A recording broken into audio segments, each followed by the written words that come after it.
नीचे में जा ही देता ना उतना लंबाई।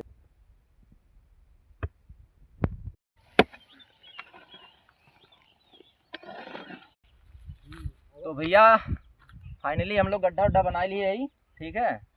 और मेहनत तो बहुत लग गया काहे कि अब नीचे कंकड़ आ चुका है, वैसे नीचे हो ही ना।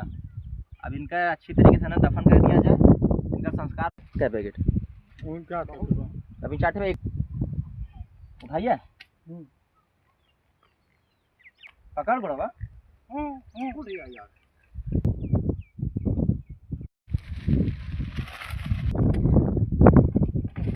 गर्दन में पकड़ेगा नहीं, आप फल डाल दे पारवा ना।